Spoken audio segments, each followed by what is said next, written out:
Hello friends, welcome to our YouTube channel.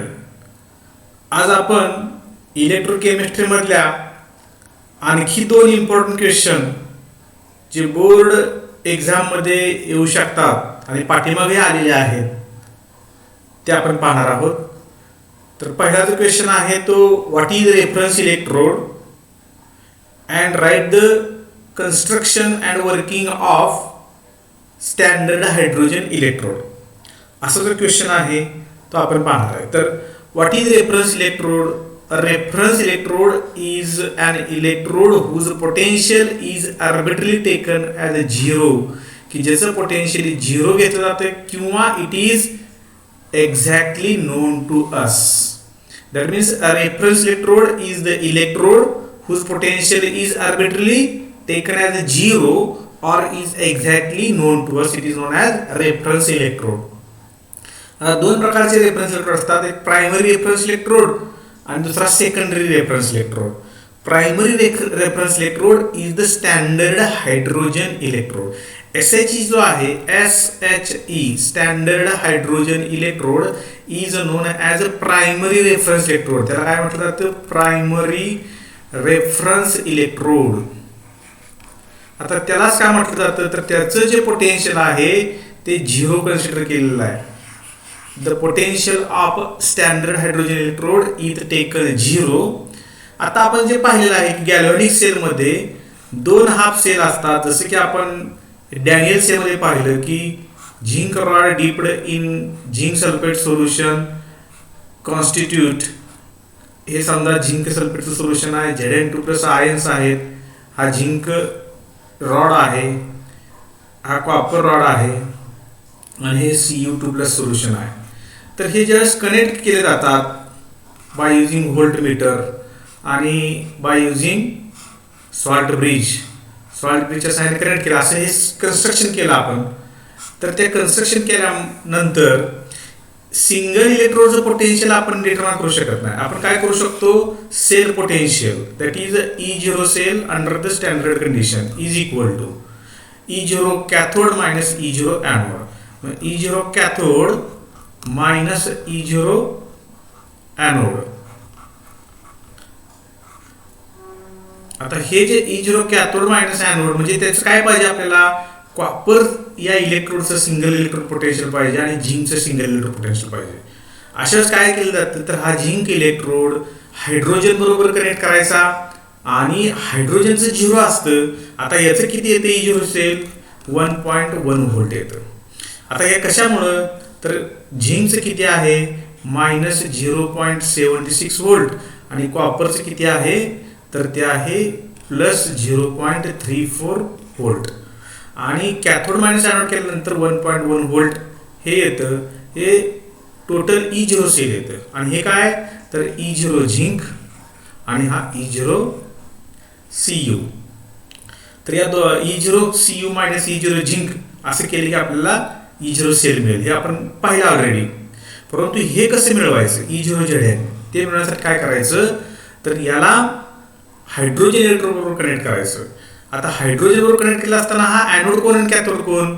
तर hydrogen इलेक्ट्रोडचं electrode potential E0 hydrogen is 0.0 volt. आणि आता आपण पाहिले की झिंकला जर याच्याबरोबर कनेक्ट करायचं असेल तर कसं करावं लागेल? झिंक काय म्हणून काम करेल? तर झिंक पुन्हा एकदा इथं ॲनोड म्हणून काम करणार आहे आणि हायड्रोजन इलेक्ट्रोड हा तिथं म्हणजे हायड्रोजन इलेक्ट्रोड हा कॅथोड म्हणून काम करणार आहे. कॅथोड हायड्रोजन इलेक्ट्रोड आणि ॲनोड झिंक इलेक्ट्रोड. तर हे टोटल E0 सेल काढण्यासाठी आपण काय करणार? हे मायनस हे करणार आणि आपल्याला E0 सेल इथे 0.70.6 व्होल्ट येईल की जो एकट्या कोणामुळे असेल? झिंकमुळे. कारण हायड्रोजनचं पोटेन्शियल काय आहे? 0 आहे. हे it is known as the reference electrode. तो जर कॉपर बरोबर कनेक्ट करायचा असेल तर ह्याचं 0 आहे आणि ह्याचं 0.34 आहे. तर हा काय करेल? कॅथोड म्हणून काम करेल आणि हा ॲनोड म्हणून काम करेल. म्हणजे याची भूमिका जी आहे, hydrogen electrode either act as a cathode or anode, it depends upon the potential, electrode potential of the other electrode. But how it is determined? It is determined by using hydrogen electrode cell, म्हणून त्याला म्हटलं आहे reference electrode. त्याच्या सहाय्याने E0 sale काढला जातो आणि E0 sale काढल्यानंतर आपल्याला एकट्याचं कॉन्ट्रीब्युशन, E0 सेल म्हणजे काय नेमकं तर दोघांचं कॉन्ट्रीब्युशन असतं आणि त्यातल्या एकट्याचं कॉन्ट्रीब्युशन काढण्यासाठी काय करायचं, त्याला नोन इलेक्ट्रोड बरोबर कनेक्ट करायचं. For example hydrogen electrode and that is known as a reference electrode whose potential is already known to us or it is arbitrarily taken 0. Hence reference, what is reference electrode? हा जो question आहे तो 1 mark साठी विचारला जातो. और define reference electrode. Another next question is standard hydrogen electrode, that is SHE. What is SHE? Standard hydrogen electrode is a primary reference electrode. It is a primary reference electrode. Write the construction and working of SHE. असा question येतो. Draw a neat label diagram of SHE. Draw a neat and labeled diagram of SHE, that is standard hydrogen electrode. तर ही जी diagram आहे त्यामध्ये काय नेमकं, तर या diagram मध्ये आपल्याला असं दिसतंय की हायड्रोजन, आता आपण सुरुवात कुठून करायची, it consist of a platinized platinum plate. ही काय आहे, platinized platinum plate coated with platinum black. ही जी प्लॅटिनाइज्ड प्लॅटिनम प्लेट आहे it is coated with platinum black. हे कन्स्ट्रक्शनचा पहिला पॉइंट आहे. म्हणजे बघा, SHE consists of a platinum plate coated with platinum black used as a electrode. Electrode म्हणून काय यूज करता, हायड्रोजन आहे. आपला हायड्रोजन हा गॅस आहे, तर सॉलिड सरफेस जो लागतो तो प्लॅटिनम इलेक्ट्रोड यूज केलेला आहे आणि त्यामध्ये platinum plate it is coated with platinum black is used as a electrode. And this plate is connected to the external circuit through sealed narrow glass tube. आता ही जी प्लेट आहे it is connected to the external circuit. हे external सर्किटचा point आहे and it is connected with the help of this narrow glass tube which consist of mercury and it is the copper wire. हे platinum wire आहे इथपर्यंत आणि याला connect केलेला आहे कॉपर वायरच्या सहाय्याने आणि कॉपर वायर ही एक्सटर्नल सर्किटला कनेक्ट केलेली आहे. म्हणजे the plate is connected to the external circuit through sealed narrow glass tube. म्हणजे आपल्याला पहिल्यांदा हा इलेक्ट्रोड काढायचा आणि इलेक्ट्रोड बरोबर ही ग्लास ट्यूब की ज्याच्या सहाय्याने एक्सटर्नल सर्किटला त्याला कनेक्ट करायचा आहे. आणि त्याच्यामध्ये काय, mercury, copper wire, platinum wire, platinum wire, copper wire आणि इथं मर्क्युरी. अशा पद्धतीनं ही जी एक्सटर्नल सर्किटला कनेक्ट करणारी जी ट्यूब आहे तिला परत काय करायचं, it is surrounded by outer jacket आणि हिला काय करायचं, आउटर जॅकेटने सराउंड करायचं. This is the construction of standard hydrogen electrode which consist of platinum plate coated with platinum black and this act as an electrode which is connected to the external circuit with the narrow glass tube containing mercury and it is surrounded by an outer jacket. हे जे आहे ते outer jacket आहे आणि त्याला त्याला surround केलेलं आहे. आता आणखी काय केलेलं आहे की the platinum electrode is immersed in 1 molar H+ ion solution. आता हा जो इलेक्ट्रोड आहे तो कुठे ठेवलेला आहे, it is placed in a solution containing 1 molar H+ ions. H+ ion असणारे सोल्युशन जे आहे त्याच्यामध्ये ही प्लेट इमर्स केलेली आहे. and the solution is kept saturated with dissolved hydrogen by bubbling hydrogen gas under 1 atmospheric pressure through the side tube of the jacket as shown in the figure. म्हणजे figure मध्ये आपल्याला काय केलं, hydrogen gas is bubbled on this platinum plate, that is platinized platinum plate, and it is bubbled at the atmospheric pressure 1 atmospheric pressure. This is the construction and working of standard hydrogen electrode. Very important question. Write the construction and working of standard hydrogen electrode. What is reference electrode and write the construction and working of hydrogen electrode. हे झालं construction. आणखी एक question येऊ शकतो, draw a neat labelled diagram. आता हा 2 मार्क्ससाठी जर question आला तर याच्यामध्ये लेबल आपली व्यवस्थित आली पाहिजे. 1 molar H plus ion concentration आलं पाहिजे. Pure and dry hydrogen gas is bubbled over this platinum plate, and also this outer jacket, this glass tube and platinum, and this is beaker containing H plus ion solution. तर हा standard hydrogen electrode अशी diagram आपल्याला काढायला लागणार आहे. तर सुरुवात मी सांगितली कुठून कन्स्ट्रक्शनची करायची, तर प्लॅटिनम प्लेट पासून की ज्याला एका सील्ड ट्यूबमध्ये घेतलेला आहे. It is connected to the circuit with the help of glass tube and it is covered with outer jacket, and this whole assembly is dipped or immersed in a solution containing 1 molar H plus ion concentration, and through this jacket pure and dry hydrogen gas at 1 atmospheric pressure is bubbled over platinum plate so that the solution is reached with H plus ion concentration. अशा पद्धतीने हे construction आहे. आणि त्याचं working कसं, आता sale formula कसा लिहायचा बघा. तर सेल फॉर्म्युला लिहिण्यासाठी आपल्याला माहिती आहे की प्लॅटिनम हा कुठलाही सेल फॉर्म्युला लिहित असताना तो ॲज अ रिडक्शन लिहिला जातो, as a reduction. And the potential according to the IUPAC the potential given is a reduction potential. ते कुठलं दिलं जातं, तर रिडक्शन पोटेन्शियल दिलं जातं. तर हा प्लॅटिनम प्लेट आहे की जी सॉलिड सरफेस म्हणून ॲक्ट करते. हा सॉलिड आहे. Hydrogen gas is bubbled over this platinum plate and its pressure is 1 atmosphere and it is dipped in 1 molar H plus ion concentration. याच्यावर आपल्याला हे जे रिप्रेझेंटेशन लिहिता येते, हे फॉर्म्युलेशन ऑफ हाफ सेल, हा जो हाफ सेल आहे तो आपण कन्स्ट्रक्ट केला. आणि ॲप्लिकेशन काय आहेत मग SHEG. SHE is used as a primary reference electrode because its potential is taken 0 and it is used to determine the standard potential of other electrodes. आणि मी म्हटल्याप्रमाणे हा झिंक बरोबर कनेक्ट केला तर हा कॅथोड म्हणून काम करेल आणि झिंक ॲनोड म्हणून काम करेल. Hence E0 cell is equal to E0 H2 minus E0 zinc and that is equal to minus E0 zinc because E0 H2 is 0. याची व्हॅल्यू 0 असल्यामुळं E0 cell is equal to minus E0 Zn. हे असं आपल्याला मिळेल. म्हणजे जे potential मिळेल ते एकट्या झिंकमुळे असेल आणि ते निगेटिव्ह असेल.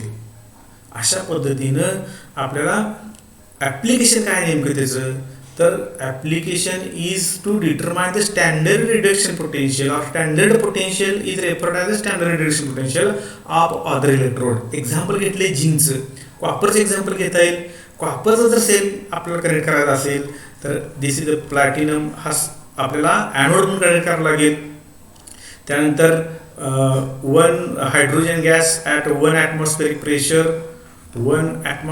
pressure and it is having gaseous, and then H plus ion concentration 1 molar aqueous आणि Zn2 plus Zn असं सॉलिड. असं आपल्याला कॉपर Cu2 प्लस आणि Cu. म्हणजे आपला कॉपर जर कनेक्ट असेल तर तो कॅथोड म्हणून करावा लागेल आणि हायड्रोजन ॲनोड होईल. आणि त्यावेळेस E0 cell is equal to E0 copper that is right minus E0 hydrogen किती येईल, 0 येईल. आणि जे पोटेन्शियल येईल ते 0.34 व्होल्ट हे एकट्या कॉपरचं असेल. अशा पद्धतीनं कॉपरचं, झिंकचं असं कुठल्याही इलेक्ट्रोड असेल तर त्याचं पोटेन्शियल डिटरमाइन करता येतं. आता डिफिकल्टीज काय आहेत, व्हॉट आर द डिफिकल्टीज, हा क्वेश्चन एकदा आलेला आहे. What are the difficulties in setting the SHE that is standard hydrogen electrode is difficult to set, hence secondary reference electrodes are used instead of हायड्रोजनच्या ऐवजी secondary reference electrode सुद्धा use केले जातात. तर सेकंडरी रेफरन्स इलेक्ट्रोड म्हणजे काय, the electrode whose potential is constant and it is determined by using SHE.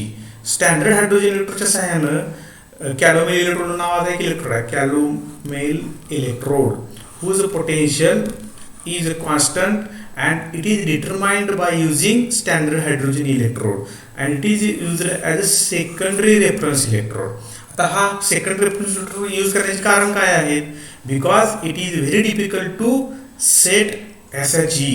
It is difficult to obtain pure and dry hydrogen gas. आता आपण पाहिलं की pure and dry hydrogen gas must be bubbled on this platinized platinum plate to have 1 molar concentration for long time. मग H+ ion concentration जर maintain करायचं असेल तर hydrogen gas bubble करावा लागतो आणि pure and dry hydrogen gas सतत bubble करणं डिफिकल्ट आहे. The pressure of hydrogen gas cannot be maintain exactly at 1 atmosphere through out the measurement. आणि 1 ॲटमॉस्फिअरिक प्रेशर स्टँडर्ड कंडिशन असली पाहिजे, त्यामुळे 1 ॲटमॉस्फिअरिक प्रेशर मेंटेन करणं गरजेचं आहे आणि इट इज डिफिकल्ट. अशा पद्धतीने pure and dry hydrogen gas आपल्याला बबल करावा लागतो, तो डिफिकल्ट आहे मिळवणं. आणि the pressure of hydrogen gas cannot be maintained exactly at 1 atmosphere through out the measurement. these are the difficulties in setting standard hydrogen electrodes. आता आणखी एक पॉईंट आपण पाहणार आहोत, ते galvanic cells useful in day to day life. तर day to day लाईफमध्ये जे गॅल्व्हॅनिक सेल आहेत आपल्या, ते आपण कशा यूज करतो आणि कुठल्या कुठल्या प्रकारच्या सेल आहेत. तर फर्स्ट आहे प्रायमरी व्होल्टाईक सेल. तर क्वेश्चन असतो, what is primary voltaic cell? What is primary voltaic cell and what is secondary voltaic cell? Primary आणि दुसरा आहे secondary voltaic cell. Primary voltaic cell म्हणजे काय? When galvanic cell discharges during current generation the chemicals are consumed. आपण कुठलाही sale use केला तर त्याची केमिकल्स काय होतात? कन्झ्युम होतात in primary voltaic cell. Once the chemicals are completely consumed, cell reaction stops and it cannot be regenerated. म्हणजे जे सेल आपला आपण यूज करतो तो यूज अँड थ्रो. आता जे आपण वापरतो आणि फेकून देतो, यूज अँड थ्रो त्याला म्हणतो आपण, ते सेल आहेत. असे जे सेल आहेत त्यांना primary voltaic cell. Because once the chemicals are consumed it cannot be used in primary voltaic cell. Once the chemicals are completely consumed, cell reaction stops and it do not generate electric current. Hence primary voltaic cell cannot be recharged. आणि दुसरा जो प्रकार आहे तो secondary voltaic cell, and in the secondary voltaic cell it can be used once the chemicals are consumed during the current generation, can be regenerated. The chemicals are regenerated. For this purpose, an external potential slightly greater than the cell potential is applied across the electrodes. आपला जो mobile आहे, मोबाईलची battery, these are secondary voltaic cell because these can be regenerated by the application of external potential which is slightly greater than the cell potential. Cell potential पेक्षा जास्त potential जर external apply केलं तर ते regenerate होऊ शकतात. असे जे सेल आहेत, that means the cell which can be regenerated, the chemicals once consumed can be regenerated and the cell can be used again. It is known as secondary voltaic cell. अशा पद्धतीने 2 प्रकारचे cell आहेत. ते what is primary voltaic cell, what is secondary voltaic cell, असे एक मार्कचे question सुद्धा येऊ शकतात. ठीक आहे. आणखी आपल्याला एक सेल बघायचा आहे जो सेकंडरी व्होल्टाईक सेल आहे, तो NiCad cell. That is a nickel cadmium or NiCad storage cell. हा सुद्धा एक क्वेश्चन.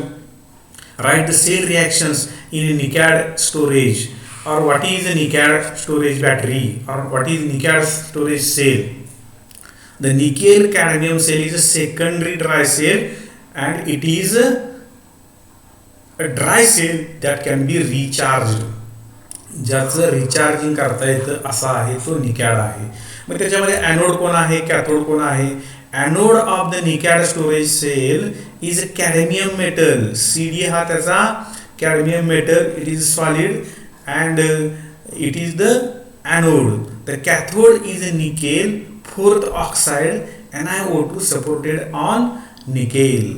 निकेल NiO2 असा हा काय आहे? कॅथोड आहे, which is supported on nickel metal. And the electrolyte solution is basic, that is OH minus ions is the aqueous solution. आणि हे इलेक्ट्रोलाइट आहे म्हणजे CdOH twice आणि NiOH twice these are the aqueous solutions. ठीक आहे. अशा पद्धतीनं हे एक ड्राय सेल आहे की ज्याच्यामध्ये कॅडमियम हा काय म्हणून काम करणार आहे ॲनोड म्हणून, आणि nickel which is coated with nickel oxide it act as a cathode. आता सेल रिॲक्शन काय आहेत, कॅडमियम ॲनोडला आहे म्हणजे त्याचं काय होणार आहे, ऑक्सिडेशन होणार आहे. CDची इथं 0 ऑक्सिडेशन स्टेट आहे आणि CdOH ट्वाइस तयार झाल्यानंतर ही केस असणार आहे +2 असणार आहे आणि 2 इलेक्ट्रॉन रिलीज झाले. NiO2 ऑक्सिडेशन स्टेट काय असणार आहे NiO2 मध्ये, तर 4th ऑक्सिडेशन स्टेट आहे आणि तिला कन्व्हर्ट होते +2 मध्ये. +4th झालं +2 म्हणजे इथे काय झालं, reduction by the consumption of 2 electrons and इथे cathodic reduction it is anodic oxidation. जर हे 2 इलेक्ट्रॉन कॅन्सल झाले तर आपल्याला काय मिळतं, तर CD + ट्वाइस OH आहे, इथं पण ट्वाइस OH आहे, इथं पण ट्वाइस OH आहे. CD + NiO2 + twice H2O that gives CdOH twice आणि NiOH ट्वाइस. ही काय आहे, नेट सेल रिॲक्शन आहे. This is the net cell reaction. CdOH twice आणि NiOH ट्वाइस. लक्षात काय ठेवायचं आहे की हा जो कॅथोड आहे तो कॅथोड निकेल नसून निकेल 4th ऑक्साईड आहे. तो nickel 4th oxide it is supported on nickel. म्हणून हा रिॲक्शनसाठी घ्यायचा NiO2 घ्यायचा आणि त्याचं NiOH ट्वाइस करायचं. NiO2 is converted into NiOH twice by using H2O. Aqueous solution आपण त्याचं घेतोय H2O यूज करून NiO2 + twice H2O that gives म्हणजे +2 इलेक्ट्रॉन्स म्हणजे रिडक्शन होणार आहे. तर NiO2 मध्ये जो +4 ऑक्सिडेशन स्टेटमध्ये आहे तो NiOH ट्वाइसमध्ये गेल्यानंतर +2 ऑक्सिडेशन स्टेटमध्ये आला म्हणून 2 इलेक्ट्रॉन कन्झ्युम करणार आहे तो आणि म्हणून +ट्वाइस OH- आयन्स. आता हे ट्वाइस OH- पहिल्या रिॲक्शनमध्ये जे आहे ती कॅन्सल होतात. नेट सेल रिॲक्शन जे आहे CD + NiO2 + twice H2O that use CdOH twice NiOH twice. ही नेट सेल रिॲक्शन आपल्याला इम्पॉर्टंट लक्षात ठेवायचे. Right the cell reactions, very important question. Right the cell reaction in NiCad storage cell or which of the following is anode in case of NiCad cell. तर nickel सेलमध्ये cadmium हा anode आहे आणि nickel oxide nickel 4th oxide supported on nickel act as a cathode. असा हा NiCad cell which is a secondary dry cell that means which can be recharge. ठीक आहे. तर हे अतिशय इम्पॉर्टंट असे 3 क्वेश्चन आपण पाहिले. NiCadमधली ही जी सेल रिॲक्शन आहे ते आपल्याला लक्षात ठेवायचे आहे. Write the cell reactions, cathode and anode reactions and net cell reaction in NiCad storage cell. त्यानंतर 2 प्रकारचे सेल आपण पाहिले, प्रायमरी व्होल्टाईक सेल आणि secondary voltaic cell. Reference electrode पाहिला. Primary reference electrode standard hydrogen electrode आहे. What is reference electrode, explain the construction and working of standard hydrogen electrode. त्यावेळेस construction short 3 पॉईंटमध्ये आपल्याला लिहिता येतं. डायग्रामवरूनच कन्स्ट्रक्शन लिहायचं. दुसरे आणखी question, draw a neat label diagram of standard hydrogen electrode आणि what are the difficulties in setting SHE and what is the application of SHE. These are the questions which can be asked in the board examination. Okay, we will see the next part in the next session. Okay, thank you.